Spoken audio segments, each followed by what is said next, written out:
Ya, perfecto. Bueno, entonces, ayudantía 6, ¿cierto? Lo que vamos a ver hoy día es el modelo ISLM en economía cerrada, ya para ver algunos conceptos y al final un pequeño ejercicio para, para que entendamos cómo funciona el modelo y qué cosas podemos sacar a partir de eso. Entonces, partamos.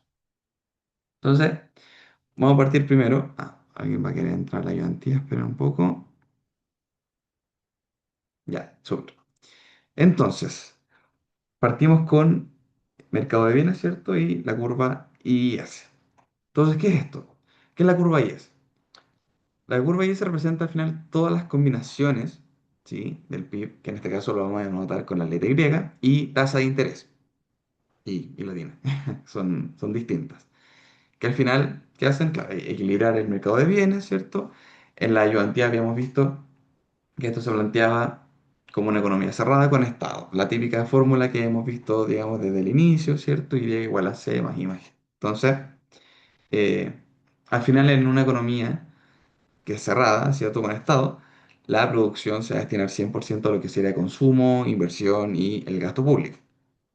Entonces recuerden que como no consideramos nada externo, no aparecen ni exportaciones ni importaciones. Eso no entra al final a la fórmula, ¿cierto? Entonces, aquí ya es lo que habíamos visto anteriormente. Ahora, si la diferencia importante, ¿cierto? Respecto a las otras ayudantías, a la prueba y ya lo que hemos estado viendo en el curso, es que ahora la inversión no va a ser fija, ¿cierto? Que antes, si se acuerdan, nos daban un valor fijo, no sé, te dan que la inversión es igual a 200. Bueno, ahora eso va a cambiar un poco, ¿cierto? Porque la inversión va a pasar a depender de algunos factores, ¿sí? Va a empezar a depender del ingreso y de la tasa de interés. Por eso está la fórmula que está ahí, ¿cierto? Entonces, con I igual a SI gorro, ¿cierto? Más D sub 1 por I, menos D sub 2 por I. Y la tiene. Entonces, claro, antes podríamos trabajar esto como una inversión que le decíamos exógena, ¿cierto? O sea, una inversión que no, ya nos la daban de por sí. Eh, y ahora tenemos acá algunos parámetros que son importantes. Por ejemplo, el IGOR, ese que está ahí, es la inversión autónoma, ¿cierto? Que era parte de la inversión que no depende, ¿cierto? Ni de Y ni de I, ¿sí? Por eso le llamamos inversión autónoma.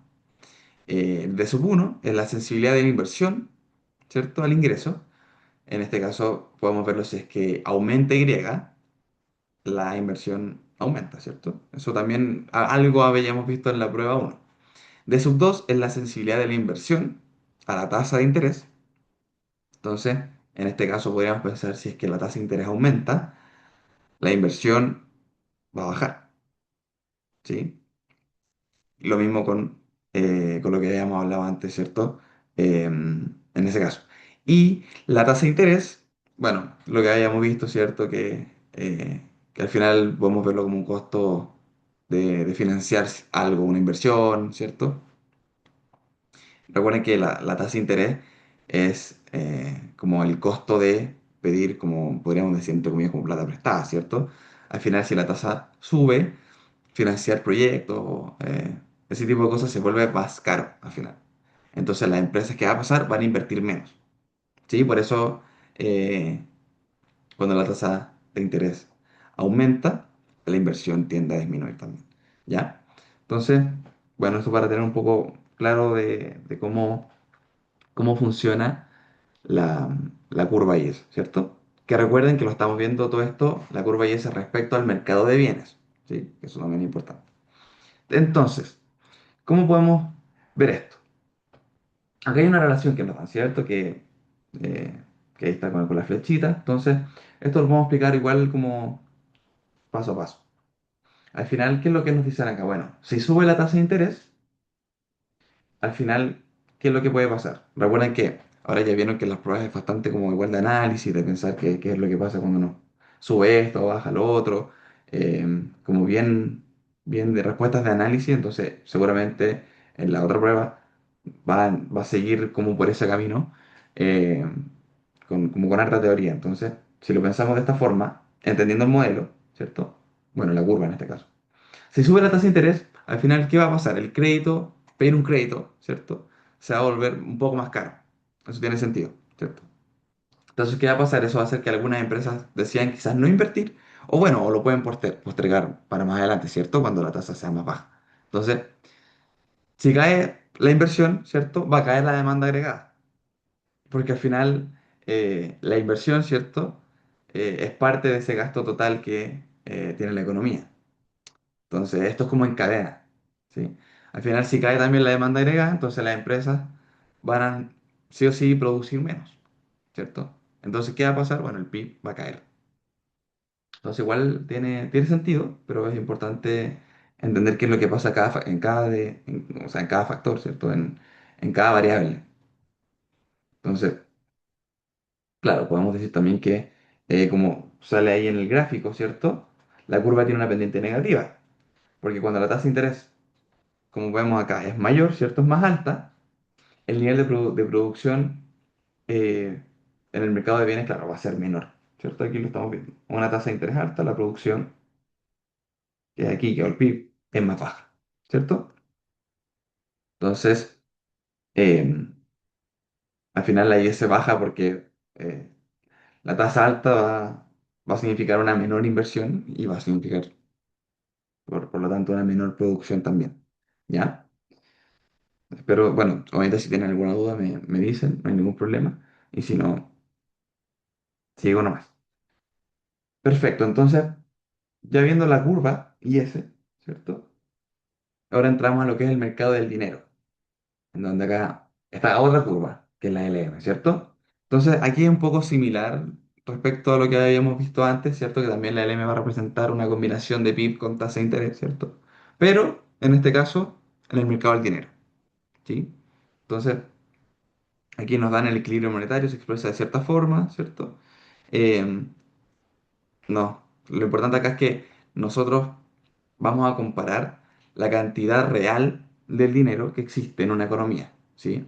Versus la cantidad real de dinero que las personas quieren, digamos, mantener en ellos mismos, ¿cierto? Que ellas quieran tener. Entonces, acá hay distintas variables. Por ejemplo, está la MS, ¿cierto? Esta la que está aquí, M elevado a S, es la oferta nominal del dinero, ¿sí?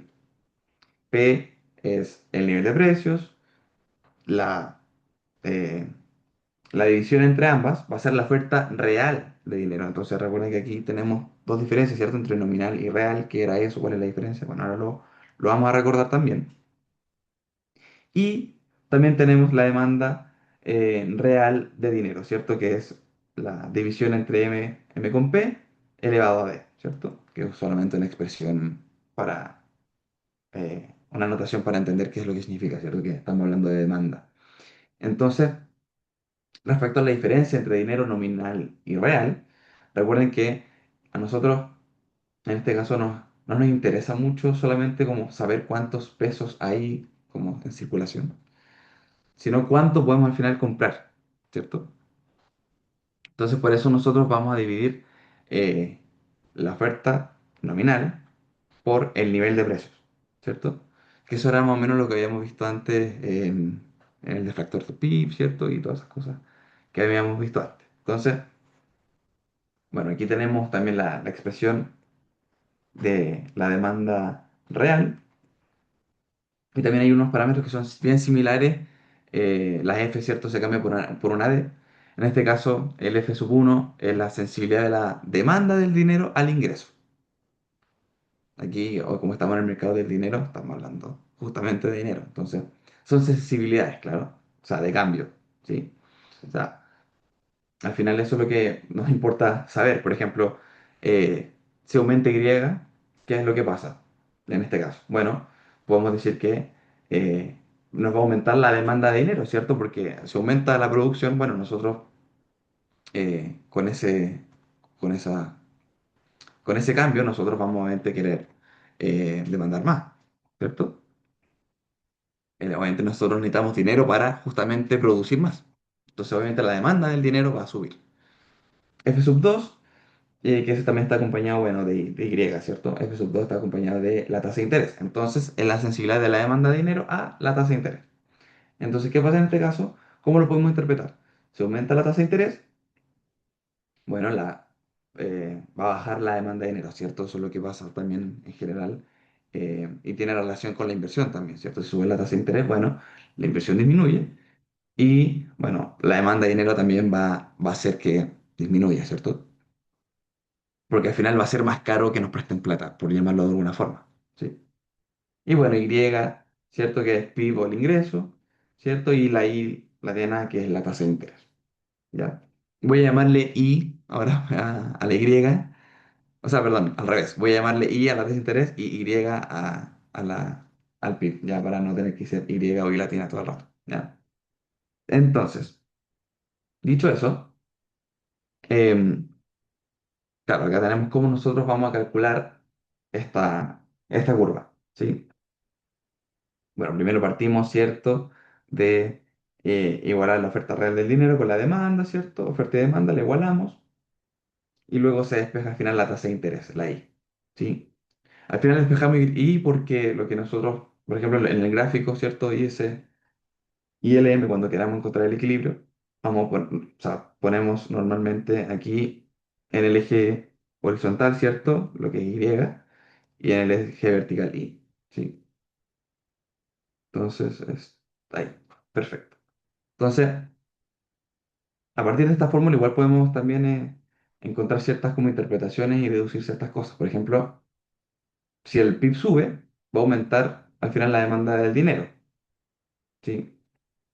Aquí podemos verlo, ¿cierto? Esto es positivo. Entonces, al final como la oferta real, ¿cierto? Del dinero está fija, no cambia, entonces, ¿qué pasa? Bueno, la tasa de interés tiene que aumentar, ¿cierto? Porque de alguna forma hay que equilibrar, hay que encontrar un equilibrio entre el mercado, ¿cierto? En cambio, ¿qué pasa si aumenta la oferta real de dinero? Que era la parte que estábamos acá, ¿cierto? Va a haber más dinero disponible, entonces la tasa de interés va a tender a bajar, claro, porque si aumenta esto, bueno, acá viéndolo más matemáticamente, si aumenta esta parte, bueno, la tasa de interés va a disminuir, ¿sí? Si aumenta este factor de acá, esto es negativo, entonces la tasa de interés disminuye, ¿ya? Eso más o menos para tener como ciertas relaciones y poder interpretar como a partir de la fórmula más que nada, ¿ya? Entonces acá lo mismo con la curva, ¿cierto?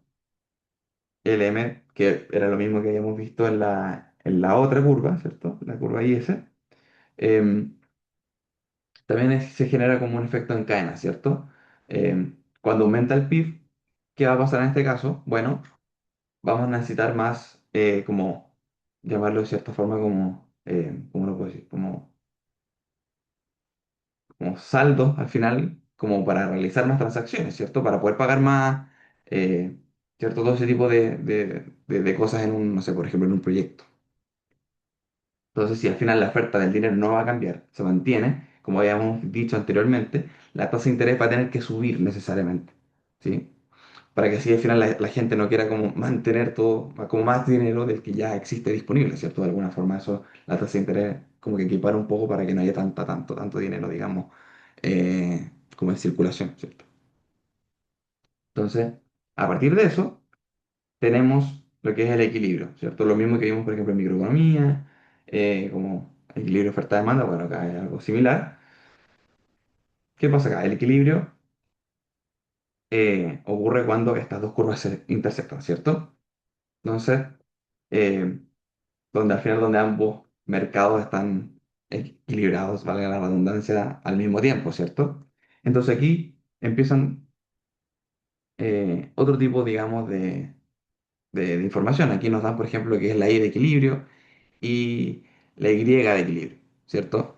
Entonces, Y de equilibrio es el PIB de equilibrio y la I de equilibrio es la tasa de interés de equilibrio. Y seguramente, bueno, ahora vamos a ver un ejercicio, pidan calcularla, ¿cierto? Encuentre el Y de equilibrio, el I de equilibrio, ¿cierto? Para este caso, ¿cierto? Entonces, igual es importante también saber que esto no significa necesariamente que, que la economía, por ejemplo, esté en una situación ideal, ¿cierto? Por ejemplo, si dan un caso en particular, es solamente que en base a esas ecuaciones del modelo, en base a esos parámetros, ¿cierto? al final es el punto donde ambos mercados van a coincidir, ¿cierto? Pero al final, como que el equilibrio de estas dos curvas no nos va a decir exactamente si es que la economía está bien o mal, ¿ya? Sino solamente como un resultado numérico del modelo, ¿sí? Dadas ciertas condiciones, dados ciertos parámetros, ¿ya? No es que sea como un indicador bueno o malo, ¿sí? Porque obviamente nos falta entender, por ejemplo, el contexto, eh, y nos falta también saber otra más información que quizás no nos lo den directamente en los ejercicios. Puede ser que sí, pero por ejemplo el que vamos a ver hoy día no mucho, ¿cierto? Solamente como nos ponen eh, ciertas, bueno, aquí está, acá abajo.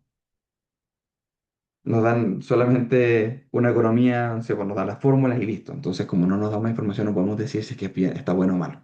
¿Ya? Eso es lo que quiero llegar. ¿Bien? Entonces, ya entendiendo eso, ¿cierto? Lo del equilibrio, ¿cierto? Pasamos a lo que es la política fiscal. Entonces, em, si recordamos un poco lo que habíamos visto antes, bueno, en la prueba uno, ¿cierto? Cuando había qué pasaba cuando aumentaba el gasto público, disminuía los impuestos, bueno, eso es justamente política fiscal. Entonces, la política fiscal corresponde a las decisiones que toman los gobiernos, ¿cierto? Relacionadas ya sea a un gasto público o los impuestos, o ambas juntas, digamos. Entonces, al final, estas variables van a afectar directamente a la demanda, ¿cierto? A la demanda agregada, que eso lo habíamos visto también en la prueba anterior. Entonces, por lo tanto, la política fiscal va a mover la curva y ese ya sea la va a expandir o lo va a contraer. Entonces, tenemos dos casos. La política fiscal expansiva va a ocurrir cuando ya sea el gasto público aumente o los impuestos disminuyen, ¿sí? Al final, si el gobierno aumenta el gasto público, va a subir la demanda agregada, ¿cierto? Que eso lo habíamos visto también por la fórmula, ¿se acuerdan? Y bueno, si bajo los impuestos, ¿qué va a pasar? Bueno, me va a aumentar el ingreso disponible, de hecho, eso fue una pregunta de prueba. Aumenta el ingreso disponible de las personas, entonces aumenta el consumo, ¿sí? Entonces, en ambos casos, al final, ¿qué va a pasar? La demanda agregada va a aumentar. Por lo tanto, es una política fiscal expansiva, ¿cierto? Nos va a desplazar la curva hacia la derecha. ¿Sí? Ahí está la explicación al final de por qué nosotros le decimos que es expansiva. Entonces, como vimos acá, va a desplazar esto, ¿cierto?, a la derecha y va a hacer que tanto el PIB de equilibrio va a aumentar y la tasa de interés también. Entonces, esto es importante, porque al final el PIB sube porque aumenta la demanda agregada, ¿cierto? Pero al final, si sube el PIB, también va a aumentar la demanda del dinero. Entonces, como habíamos visto antes, que la oferta monetaria no cambia, ¿cierto? La tasa de interés va a subir. Entonces, en una política fiscal expansiva, eso va a generar también mayor producción, por eso aumenta el equilibrio, ¿cierto? Pero también va a generar una mayor tasa de interés. Entonces, ¿qué pasa cuando, caso contrario, la política fiscal es contractiva? ¿Sí? Bueno, aquí pasa lo inversamente, ¿cierto? Proporcional. Bueno, no sé si proporcional, pero inversa. ¿Cierto? El gasto disminuye, ¿cierto? Y perdón, los impuestos suben, ¿cierto? Entonces, ¿qué pasa acá?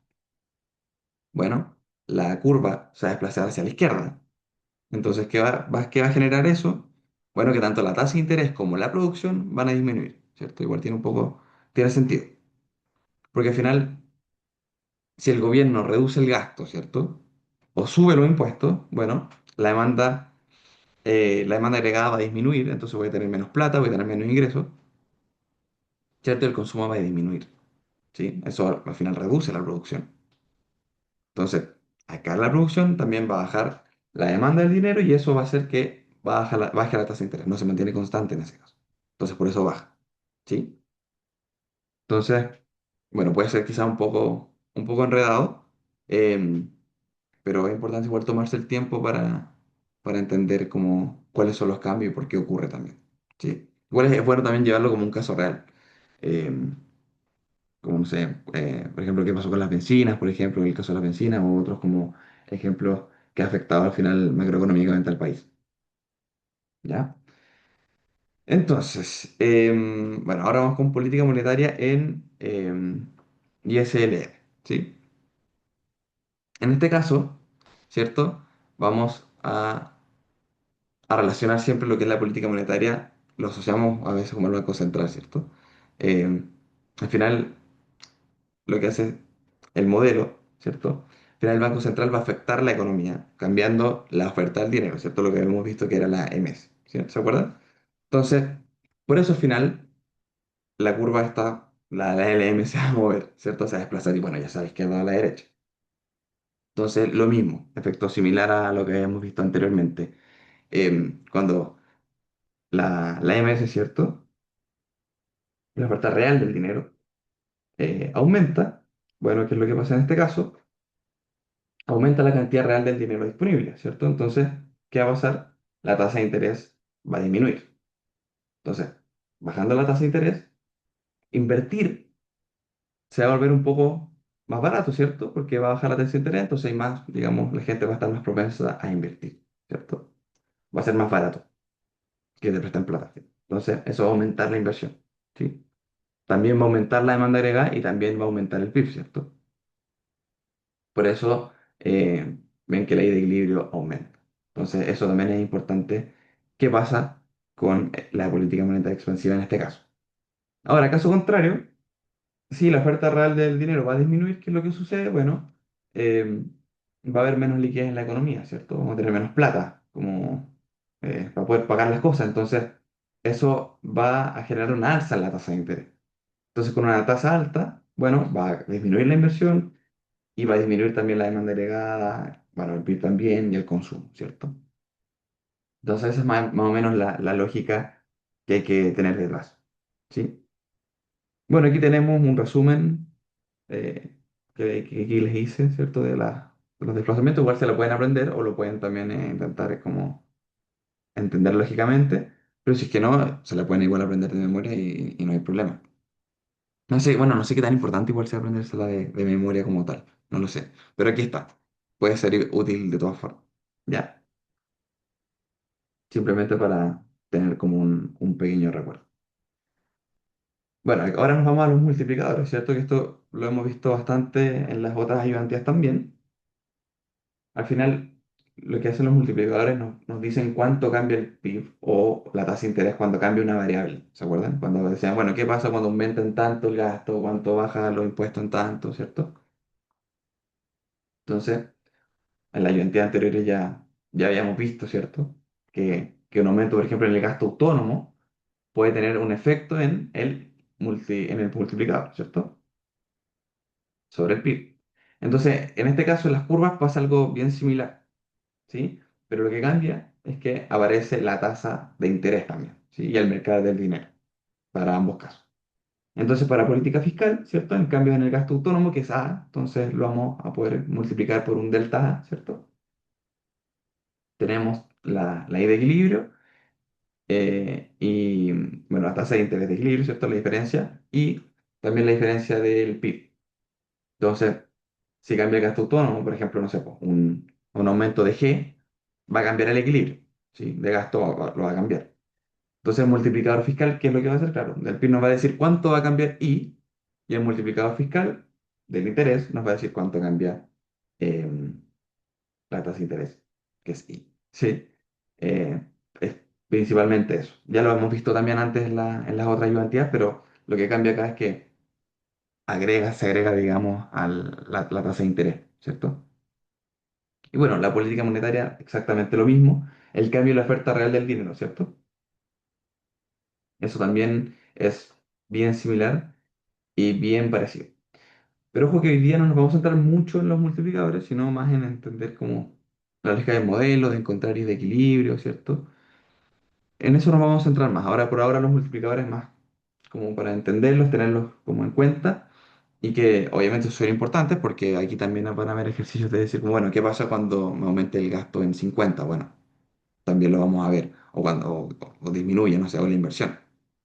Eso lo vamos a ver quizás más en otras ayudantías, pero saber que existen estos multiplicadores también. ¿Ya? Entonces, ahora nos vamos a este ejercicio. donde, claro, dice considera una economía cerrada descrita por las siguientes ecuaciones. Nos dan la típica, cierta función de consumo, nos dan también inversión, ¿cierto? Nos dan G y nos dan T. En mercado de bienes. En mercado del dinero también nos dan la MS, ¿cierto? Nos dan el precio. Entonces nos dan aquí básicamente todos los datos para que podamos al final desarrollar el ejercicio. ¿Ya? Entonces, y nos piden calcular la curva IS, calcular la curva LM, encontrar el PIB de equilibrio y la tasa de interés de equilibrio e interpretar económicamente el equilibrio en contado. ¿Sí? Esas cuatro cosas nos piden en el ejercicio. Entonces, vamos a empezar. Bueno, no sé si hay alguna duda antes de empezar. Si no hay ninguna duda, continuamos. No, ninguna duda. Ya, súper, perfecto, gracias. Perfecto, entonces, bueno, partamos. Consideremos primero, ¿cierto? Que en la curva IS vamos a trabajamos con el mercado de bienes, ¿cierto? Ya, eso es importante tenerlo en consideración. Ya, entonces, tenemos primero acá, nos piden calcular la curva IS de la economía. Perfecto. Entonces, ¿cómo podemos partir? Bueno, ¿se acuerdan que nosotros teníamos la condición de equilibrio, ¿cierto?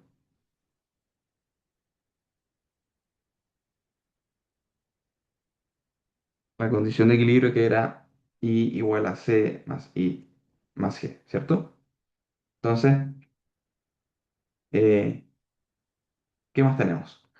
Tenemos también, podemos encontrar acá también el ingreso disponible, ¿se acuerdan del ingreso disponible? Que esto era I sub D, que era I menos T, ¿cierto? Entonces, aquí nos dan T, que es 150. Entonces, podemos decir que esto es I menos 150, que eso es el ingreso disponible. Entonces, ¿por qué esto es importante? ¿Por qué estoy calculando estas cosas? Porque, bueno, vamos a empezar a construir nuestra, nuestra función. Entonces, podemos hacerlo de la siguiente forma. Tenemos la C, ¿cierto? Que vamos a partir con la de consumo. Entonces, aquí nos dan 180, ¿cierto? Más el ingreso disponible, ¿cierto? Que es I sub D, que lo tenemos. Entonces, simplemente reemplazamos 0,6 por el ingreso disponible, que es I menos 150. Y así ya podemos construir la función directamente, la de consumo al tiro. Entonces, la de consumo, ¿cierto? 180 más 0,6. Y aquí simplemente voy a multiplicar el paréntesis, lo voy a sacar. Y esto es 0,6, esto es 90. Entonces tenemos que la función nos queda 90 más 0,6i. Ahí tenemos la primera parte. ¿Sí? Perfecto. Excelente. Entonces, bueno, seguimos. Entonces tenemos, lo voy a decir acá abajo. ¿Cierto? Tenemos esto. C más I más G. Ya tenemos la primera parte. Entonces, ahora lo que podemos hacer es reemplazar, ¿cierto? Porque nos dan, ¿cierto? Nos dan acá todas las otras partes, digamos, de la función que podemos calcular, ¿cierto?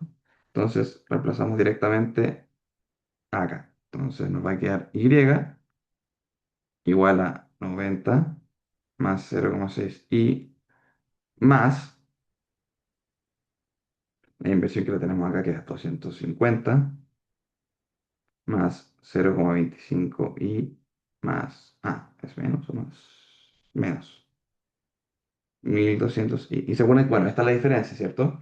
De aquí ya no nos dan la inversión directa, sino nos dan una función, ¿cierto? Que depende tanto de Y como de I, tanto del PIB como de la tasa de interés. Entonces, tenemos eso, más G, que es el gasto, que es 80. Perfecto. Entonces ahora ya podemos despejar todo esto. Em, bueno, si se resuelve todo esto, ¿cierto? Bueno, se suman los términos semejantes, ¿cierto? Todo eso. Nos va a quedar 420 más 0,85y menos 1200y. Igual lo pueden comprobar ustedes también ahí cuando lo hagan el ejercicio ustedes en la casa también. y comprobar que dé. Perfecto. Entonces, ¿qué hacemos ahora? Bueno, la idea igual es despejar y, ¿cierto? Para poder encontrar la curva. Igual se puede hacer de dos formas. De hecho, creo que lo que vamos a hacer es despejar también y, que es la tasa de interés. Porque después nos van a pedir el equilibrio, ¿cierto? Porque acá nos preguntan después, acá, encontrar el PIB de equilibrio y de equilibrio. Entonces, quizás se nos va a hacer más útil poder igualar las dos curvas, despejando y despejando la tasa de interés. Bueno, ahora lo vamos a calcular. Entonces, tenemos eso, ¿cierto? Y ahora podemos despejar. Esto nos va a quedar, bueno, si sacamos 0,85, se lo restamos por acá, ¿cierto? Nos va a quedar 0,15, y 420 menos 1200 ¿sí? Entonces, despejamos y dividimos por 0,15. Esto nos va a dar 2800 menos 8000 y. Entonces, acá ya tenemos al final la curva, y ese es cierto que es una forma de despejarla, despejando y, ¿cierto? O también podemos hacerlo despejando y, que es la tasa de interés. ¿Y cómo hacemos esto? Bueno, simplemente pasamos, ¿cierto? El 8000 para allá. Entonces nos va a quedar 8000 y es igual a 2800 menos y. Entonces, ¿qué nos va a quedar? Bueno, si despejamos esto y lo dividimos por 8000, nos va a quedar 0,30. Lo voy a hacer aquí abajo mejor, para que me quede más ordenado.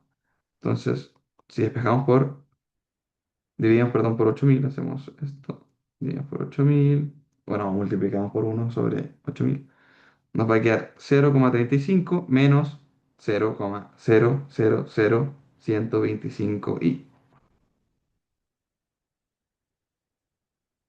Son las dos formas válidas de responder la IES al final, ¿sí? Son igual de correctas, igual de correctas. ¿Ya? Ahí tenemos despejadas, ¿sí? Las tenemos despejadas. Ahora, nos piden la curva LM. Entonces, vamos a hacer ahora algo distinto, y en este caso la LM la usamos el mercado del dinero, ¿cierto? Entonces, LM asociamos mercado del dinero, ¿cierto? Ahí, ya.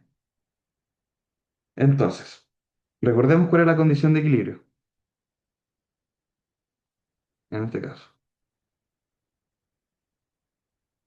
Bueno, lo tenemos acá y podemos volver, ¿cierto? Condición de equilibrio es esta, de aquí más arriba. Acá, ahí está, equilibrio monetario, ahí está, ¿cierto? Estas dos. Entonces, lo voy a copiar acá y lo voy a escribir. Entonces, esto es MS sobre el P, ¿cierto? Que da la oferta. Y esto de la demanda. Perfecto. Al final esto es oferta y demanda, ¿cierto? Pero en este caso, eh, con la oferta real del dinero, ¿cierto? Entonces, teniendo esto, tenemos la oferta real de dinero, que era esto, ¿cierto? MS sobre P. Y aquí nos dan los datos, nos dan prácticamente todo, nos dan la MS que es 18.000 y el precio que es 3. Entonces, ¿qué hacemos? Dividimos 18.000 sobre 3. Y esto nos da 6.000.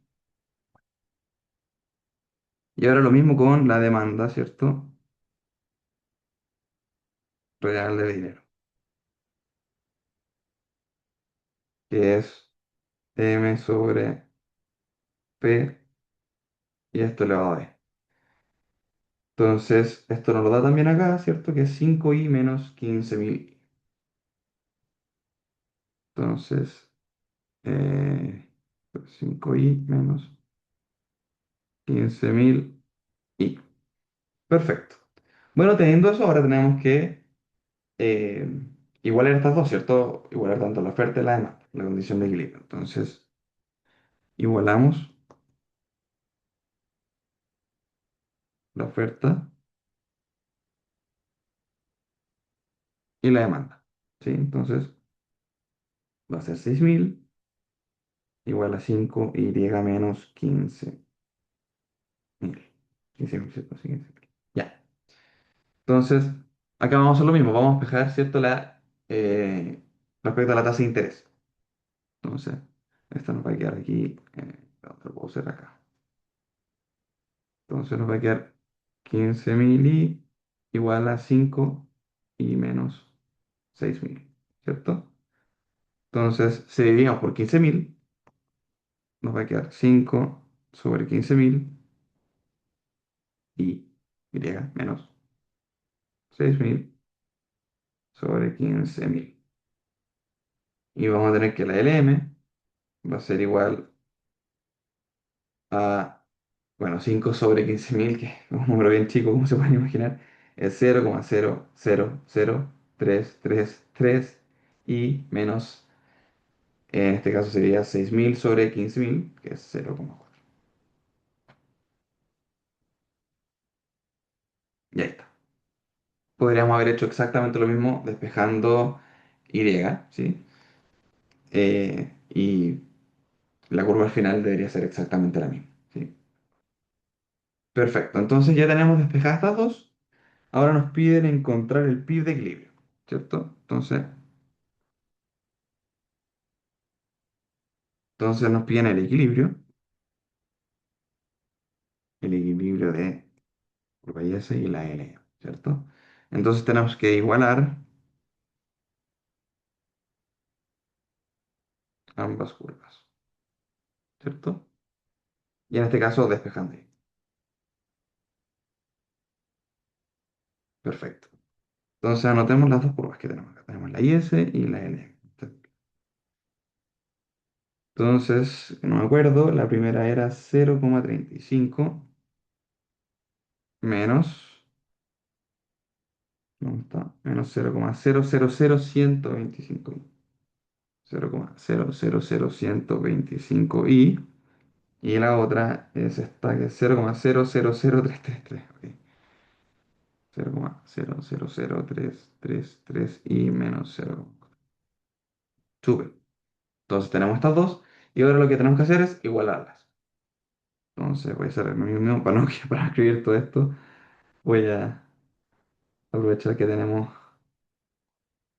esto disponible, ¿cierto? Para no tener que copiar todo, ¿no? Ya, súper. Entonces está ahí, ¿cierto? Entonces, ¿qué podemos hacer acá? Ah, bueno, pasamos esto para allá, ¿cierto? Pasamos el 0,4 sumando el 0,35 y dejamos los números con los números y las Y con la Y. Entonces, nos queda 0,75 y esto lo sumamos. Y esto nos va a dar 0,000458 Y. Exacto. Entonces, ¿qué despejamos primero? Después, bueno, tenemos que despejar acá sí o sí Y.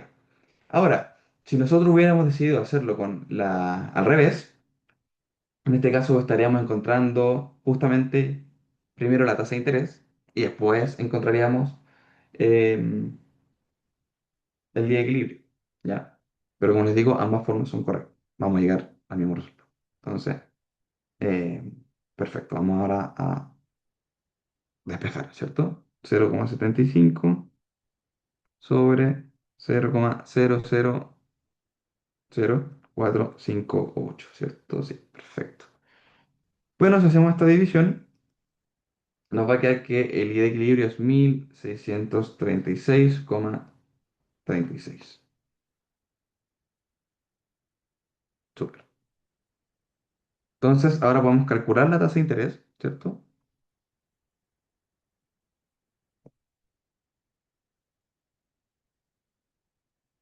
Calculamos la tasa de interés y usamos, bueno, podemos usar, en este caso, yo creo que cualquiera de las dos, ¿cierto? La IS o la LM, vamos a usar la LM, por elegir el par,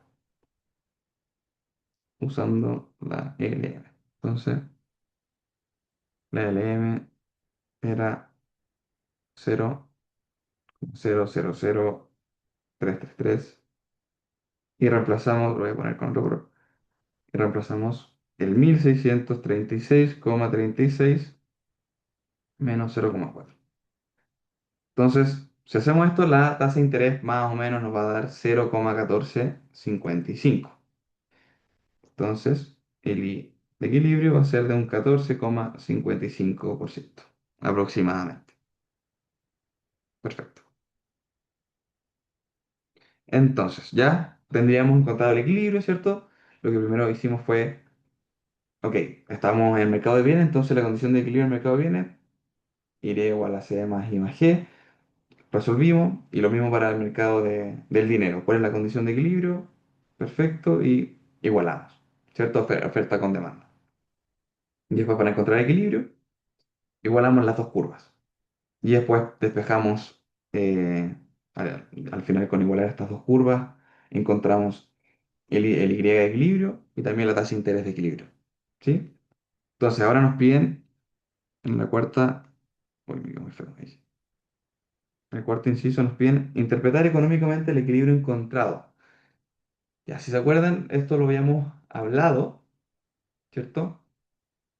Em, con respecto a qué pasaba con estas interpretaciones. En este caso, como estamos en este modelo, ¿cierto? No tenemos mucha información. Entonces, al final el equilibrio no significa que este sea malo o sea bueno tampoco, ¿sí? Al final, en este caso, el modelo nos ayuda a ver cómo una variable afecta a otra. Entonces, no tampoco es una predicción pero muy, muy perfecta o muy certera al final de la realidad si tampoco consideramos otros parámetros. Entonces, vamos a poner acá en interpretación que este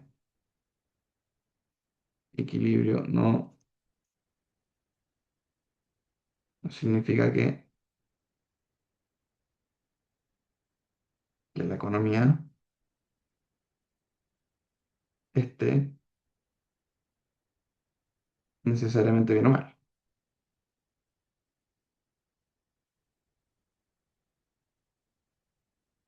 Em, el modelo, vamos a poner,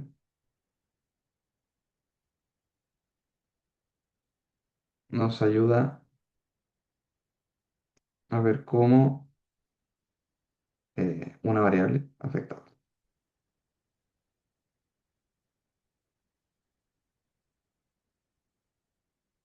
a otra. Perfecto. Súper. Entonces ya con esto teniéndolo bien, bien en cuenta, ¿cierto? Ya tendríamos el ejercicio más o menos hecho. Después se podría agregar otras cosas como quizás graficar, ¿cierto? ¿Qué pasa cuando, no sé, por ejemplo, si... mm, mm, claro, por ejemplo, si aumenta el gasto, por ejemplo, ¿qué es lo que pasa? Bueno, vamos a tener una política fiscal expansiva, ¿cierto? Entonces eso va a hacer que la IS en este caso, por ejemplo, se expanda, ¿cierto? Se desplaza a la derecha.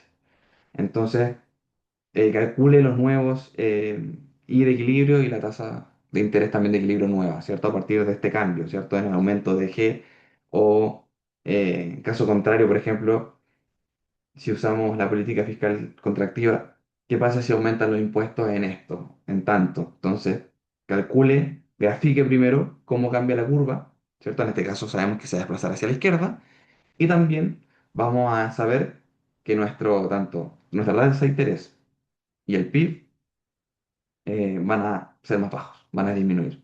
Entonces, calcule a partir de este nuevo cambio, ¿cierto? Cómo afectan estas nuevas dos variables, por ejemplo, que lo podríamos haber agregado. De hecho, la verdad lo tenía agregado, pero lo quité porque consideré que nos íbamos a alargar mucho, mucho, mucho, mucho en la ayudantía. Y porque igual son partes un poquito más largas, entonces hubiéramos estado más rato. Pero quizás lo considere y lo dejemos, sí o sí, para la siguiente ayudantía. Entonces, principalmente de eso trata esta parte del modelo, ¿cierto? Entonces, bueno, espero que haya quedado todo claro. No sé si hay alguna duda para ya ir cerrando y dejar de grabar. No, ninguna. No, nada. ¿No? No, Súper, Liz. perfecto. Entonces voy a dejar de grabar.